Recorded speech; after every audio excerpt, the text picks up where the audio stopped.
जय हिंद मेरे प्यारे भाइयों। स्वागत है आप सभी का अपने ही चैनल जी के लीजिए लर्नर में। दोस्तों, आज हम आपके लिए उत्तर प्रदेश के जीके जीएस के क्वेश्चन लेकर आए हैं। उत्तर प्रदेश पुलिस के लिए जीके जीएस के क्वेश्चन लेकर आए हैं। जो ये क्वेश्चन है दोस्तों हमारे एसएससी जीडी, आरआरबीएलपी, आरआर और आरपीआईएसआई और कांस्टेबल के लिए, एसएससी जीडी सभी के लिए मोस्ट इम्पोर्टेंट क्वेश्चन रहने वाले हैं। दोस्तों, जीके जीएस के क्वेश्चन हमारे सभी प्रतियोगी परीक्षाओं में मोस्ट इम्पोर्टेंट रहते हैं। चलिए स्टार्ट करते हैं मेरे प्यारे भाइयों फर्स्ट क्वेश्चन से। उससे पहले मैं आप सभी का धन्यवाद करना चाहूँगा। आज हमारी फैमिली 4000 लोगों की हो चुकी है। ऐसे ही विश्वास बनाए रखिएगा, आपको ऐसे ही इम्पोर्टेंट वीडियो टाइम पर मिलती रहेगी। और जो भी भाई हमारे चैनल पर नया है वो वीडियो को लाइक और चैनल को सब्सक्राइब कर ले, ताकि ऐसे ही इम्पोर्टेंट वीडियो टाइम पर मिलती रहे। फर्स्ट क्वेश्चन शुरुआत करते हैं। फर्स्ट क्वेश्चन क्या रहेगा हमारा, निम्नलिखित में से कौन सा देश अगस्त 2023 में पहली बार मालाबार नौसेना अभ्यास का आयोजन करेगा? निम्नलिखित में कौन सा देश अगस्त 2023 में पहली बार मालाबार नौसेना अभ्यास का आयोजन करेगा? राइट आंसर क्या रहेगा दोस्तों? राइट आंसर रहेगा आपका ऑप्शन सी, ऑस्ट्रेलिया। दोस्तों, ये क्वेश्चन हमारे जो क्वेश्चन है पहले प्रतियोगी परीक्षाओं में पूछे जा चुके हैं। कुछ क्वेश्चन आपको नए भी इसमें देखने को मिलेंगे। तो इस क्वेश्चन का राइट आंसर क्या रहेगा? इस क्वेश्चन का राइट आंसर है दोस्तों आपका ऑप्शन सी, ऑस्ट्रेलिया। पूला हिमालय प्रदेश का सबसे लोकप्रिय हस्तशिल्प है, ये क्या है? डबल मार्क करना है, इंपॉर्टेंट क्वेश्चन है ये। पूला हिमाचल प्रदेश का सबसे लोकप्रिय हस्तशिल्प है, ये क्या है? तो मेरे प्यारे भाइयों, ये एक जूता है, यानी कि इसे जूते बोले जाते हैं। पूला हिमाचल प्रदेश का सबसे लोकप्रिय हस्तशिल्प है, हाथों से बनाई जाती है। ये एक जूते हैं दोस्तों। ऑप्शन डी इस क्वेश्चन का राइट आंसर है। हाल ही में विश्वभूषण हरिश्चंद्र ने किस राज्य के राज्यपाल के रूप में शपथ ली है? हाल ही में विश्वभूषण हरिश्चंद्र ने किस राज्य के राज्यपाल के रूप में शपथ ली है? तो इस क्वेश्चन का राइट आंसर होगा दोस्तों आपका ऑप्शन बी, छत्तीसगढ़। छत्तीसगढ़ इसका राइट आंसर है। हाल ही में डॉक्टर वी.डी. मिश्रा को निम्नलिखित में से किस केंद्र शासित प्रदेश का नया उपराज्यपाल बनाया गया है? हाल ही में डॉक्टर वी.डी. मिश्रा को निम्नलिखित में से किस केंद्र शासित प्रदेश का नया उपराज्यपाल बनाया गया है? इस क्वेश्चन का राइट आंसर है दोस्तों आपका ऑप्शन सी, लद्दाख। लद्दाख केंद्र शासित प्रदेश का नया उपराज्यपाल बनाया गया है। ऑप्शन सी राइट आंसर है। किसको बनाया गया है? Doctor VD. मिश्रा जी को। आपको ये नाम याद रखना है। किस संगठन ने बिजली 2024 रिपोर्ट जारी की है? किस संगठन ने बिजली 2024 रिपोर्ट जारी की है? राइट आंसर है दोस्तों आपका IEA, अंतर्राष्ट्रीय ऊर्जा एजेंसी ने बिजली 2024 रिपोर्ट जारी की है। ऑप्शन बी इस क्वेश्चन का राइट आंसर है। किस मुगल सम्राट को जिन्ना पीर कहा जाता है? दोस्तों, कई बार ये क्वेश्चन प्रतियोगी परीक्षा में पूछा गया है, इसको भी डबल मार्क कर लेना है आपको। किस मुगल सम्राट को जिन्ना पीर कहा जाता है? तो मेरे प्यारे भाइयों, औरंगजेब को जिन्ना पीर कहा जाता है। ऑप्शन डी इस क्वेश्चन का राइट आंसर है। उत्तर प्रदेश में विंध्य क्षेत्र में किस प्रकार की मिट्टी पाई जाती है? उत्तर प्रदेश में विंध्य क्षेत्र में किस प्रकार की मिट्टी पाई जाती है? तो मेरे प्यारे भाइयों, मोंटा मिट्टी पाई जाती है। कहाँ पर? विंध्य क्षेत्र में। उत्तर प्रदेश के विंध्य क्षेत्र में मोटा मिट्टी पाई जाती है। ऑप्शन डी राइट आंसर है। भारत के राष्ट्रपति मृत्युदंड की सजा दिए गए दोषी को किस अनुच्छेद के तहत क्षमा प्रदान कर सकते हैं? भारत के राष्ट्रपति मृत्युदंड की सजा दिए गए दोषी को किस अनुच्छेद के तहत क्षमा प्रदान कर सकते हैं? राइट आंसर होगा मेरे प्यारे भाइयों अनुच्छेद 72। अनुच्छेद 72 के तहत हमारे राष्ट्रपति जी, भारत के राष्ट्रपति जी मृत्युदंड की सजा को क्षमा प्रदान कर सकते हैं। अनुच्छेद 72 के तहत, अनुच्छेद 72 के तहत। पाल वंश का पहला शासक कौन था? डबल मार्क करना है, मोस्ट इंपोर्टेंट क्वेश्चन है और यह भी आपके प्रतियोगी परीक्षाओं में कई बार पूछा गया है। तो पाल वंश का जो पहला शासक कौन था? तो पाल वंश का पहला शासक है दोस्तों आपका गोपाल। ऑप्शन सी इस क्वेश्चन का राइट आंसर है। और आपको कमेंट करके बताना है पाल वंश का अंतिम शासक कौन था। ये आपके लिए क्वेश्चन है, आपको इसका आंसर जरूर देना है, चाहे आप उसको गूगल से सर्च मारिए। अगर आपको पता है तो बहुत अच्छी बात है और आपकी तैयारी बहुत अच्छे से चल रही है। जिस भाई को इसका आंसर नहीं पता है वो गूगल पर सर्च मारकर मुझे कमेंट जरूर करके बताइए इसका आंसर क्या होगा। इससे आपका टेस्ट लेवल जरूर बढ़ेगा। निम्नलिखित में से किस शासक का उल्लेख प्रसिद्ध बौद्ध ग्रंथ मिलिंद पन्नों में राजा मिलिंद के रूप में किया गया है? निम्नलिखित में से किस शासक का उल्लेख प्रसिद्ध बौद्ध ग्रंथ मिलिंद पन्नों में राजा मिलिंद के रूप में किया गया है? तो मेरे प्यारे भाइयों, राइट आंसर होगा आपका ऑप्शन ए। मिलिंडार जो राजा थे, इनका राजा मिलिंद के रूप में किया गया है। ऑप्शन ए राइट आंसर है। भारतीय संविधान में मूल अधिकारों का रक्षक किसे माना गया है? इसको आप डबल मार्क करना है, ये क्वेश्चन को भी इंपॉर्टेंट क्वेश्चन है। भारतीय संविधान में मूल अधिकारों का रक्षक किसे माना गया है? तो मूल अधिकारों का रक्षक दोस्तों सर्वोच्च न्यायालय को माना गया है। ऑप्शन ए राइट आंसर है। स्वतंत्र भारत में पहली बार मुद्रा विमुद्रीकरण का प्रयास कब हुआ?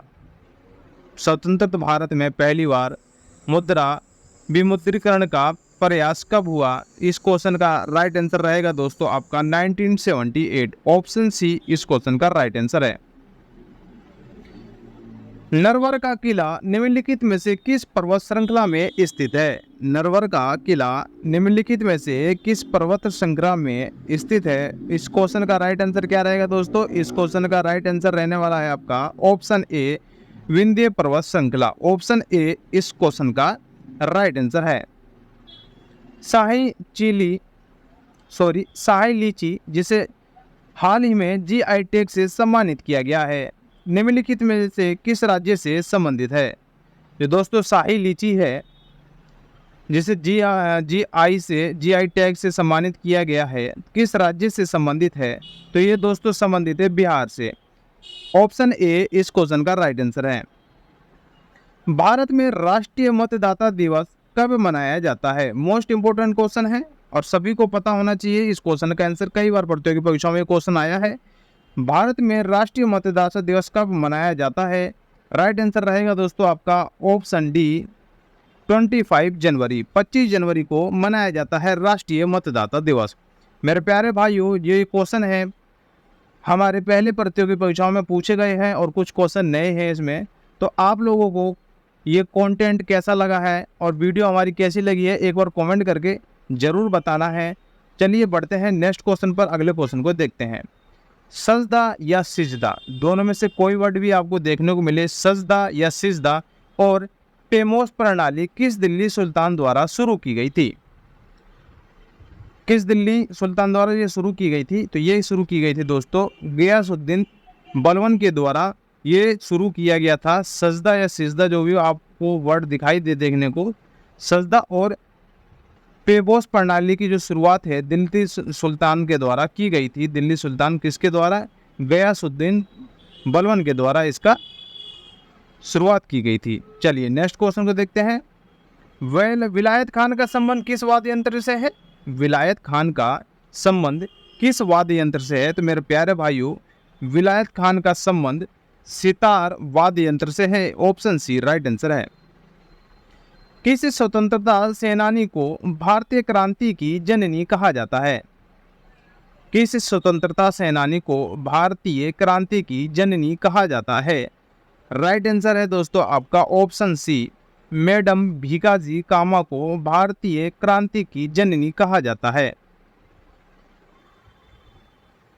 नेक्स्ट क्वेश्चन है, उच्च न्यायालय के न्यायाधीश खालिस्तान की आयु में सेवानिवृत्त होते हैं।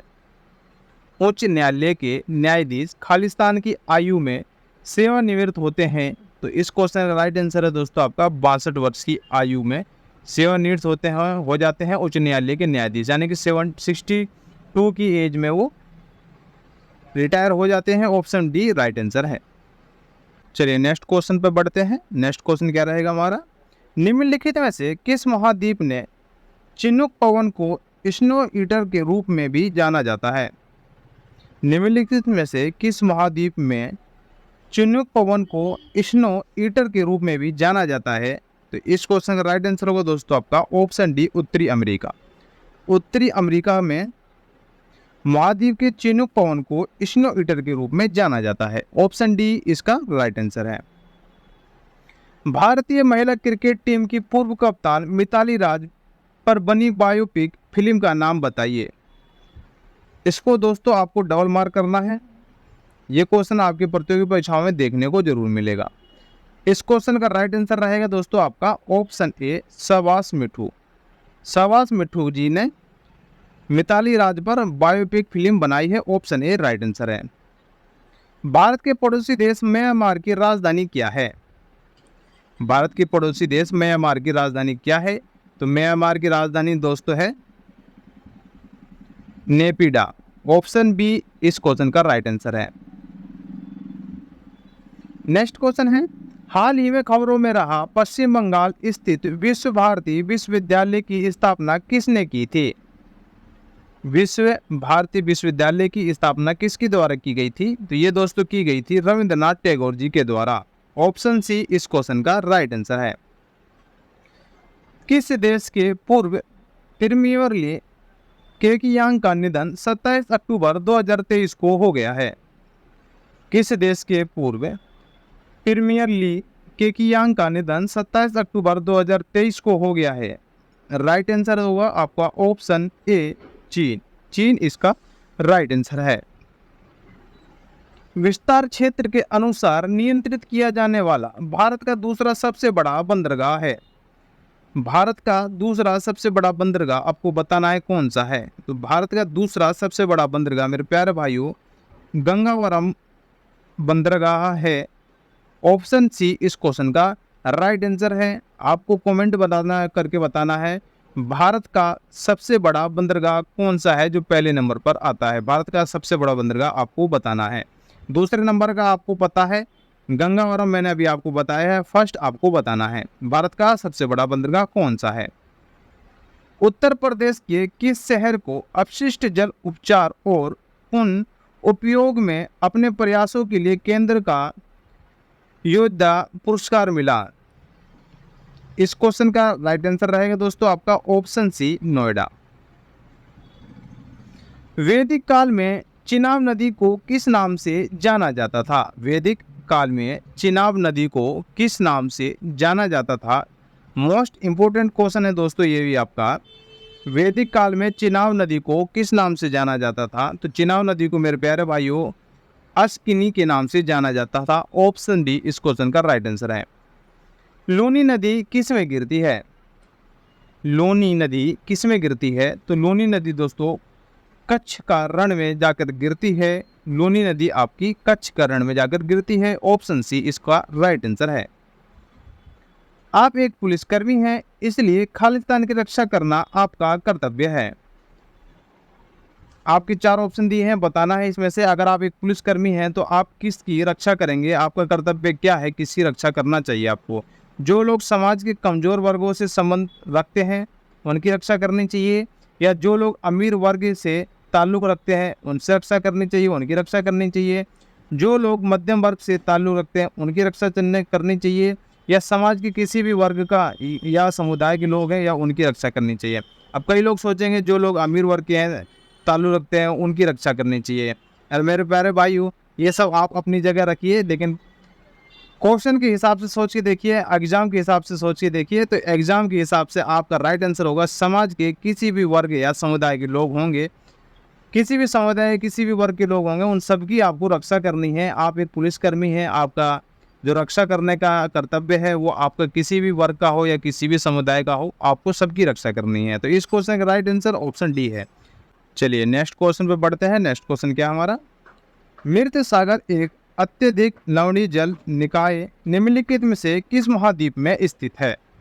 मृत सागर एक अत्यधिक लवणीय जल निकाय है और वह किस महाद्वीप पर स्थित है? तो ये दोस्तों एशिया में स्थित है। ऑप्शन सी राइट आंसर है। निम्नलिखित में से किस देश ने टोक्यो ओलंपिक 2020 में सबसे अधिक स्वर्ण पदक जीते? निम्नलिखित में से किस देश ने टोक्यो ओलंपिक 2020 में सबसे अधिक स्वर्ण पदक जीते? राइट आंसर होगा दोस्तों संयुक्त राज्य अमेरिका। संयुक्त राज्य अमेरिका ने सबसे अधिक स्वर्ण पदक जीते थे। ऑप्शन डी राइट आंसर है। नेक्स्ट क्वेश्चन है, निम्नलिखित में से कौन सा महाद्वीप हजार भाषाओं की भूमि के रूप में जाना जाता है? हजार भाषाओं की भूमि के रूप में किसे जाना जाता है, किस महाद्वीप को जाना जाता है? राइट आंसर हो दोस्तों आपका अफ्रीका। अफ्रीका को हजार भाषाओं की भूमि के रूप में जाना जाता है। और इस क्वेश्चन को डबल मार्क करना है, मोस्ट इंपोर्टेंट क्वेश्चन बनता है दोस्तों ये आपका।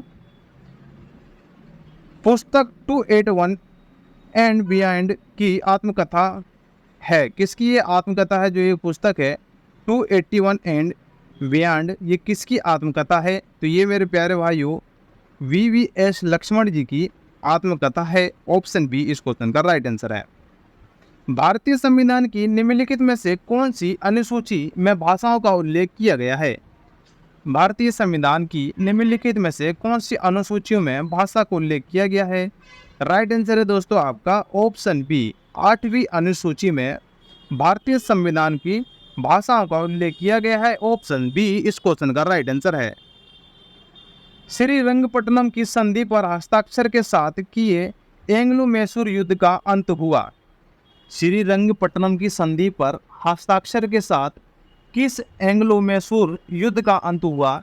राइट आंसर होगा दोस्तों आपका ऑप्शन सी, तीसरा जो युद्ध था एंग्लो मैसूर युद्ध का अंत हुआ था। ऑप्शन सी राइट आंसर है। किस चीनी विद्वान ने भारत में बौद्ध धर्म ग्रंथों का अध्ययन किया? किस चीनी विद्वान ने भारत में बौद्ध धर्म ग्रंथों का अध्ययन किया? राइट आंसर है दोस्तों आपका ऑप्शन ए, हैंसांग, या कई बार आपको दिखाया क्वेश्चन में देखने को मिलेगा जुआन सांग झांग। तो ये आपको नाम याद रखना है, जुआन झांग या आपका हेवन सांग, ये दोनों नाम आपको याद रखने हैं। नेक्स्ट क्वेश्चन है, the man who made the elephant dance प्रसिद्ध उद्यमी की आत्मकथा है। The man who made the elephant dance प्रसिद्ध उद्यमी की आत्मकथा है, किसकी ये आत्मकथा है? राइट आंसर है दोस्तों आपका option D, doctor Varghese Kurien की ये आत्मकथा है। ऑप्शन डी राइट आंसर है। वोल्गा निम्नलिखित महाद्वीप में से किसकी सबसे बड़ी नदी है?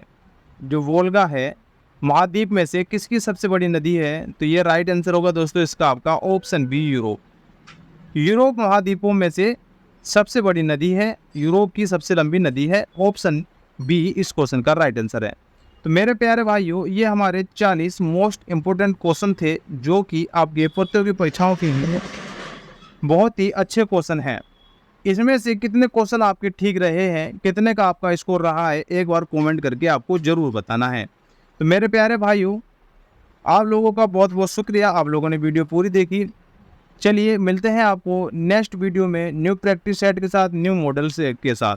वीडियो अगर अच्छी लगी हो तो वीडियो को लाइक और चैनल को सब्सक्राइब कर लेना ताकि ऐसी ही इंपॉर्टेंट वीडियो आपको टाइम पर मिलती रहे।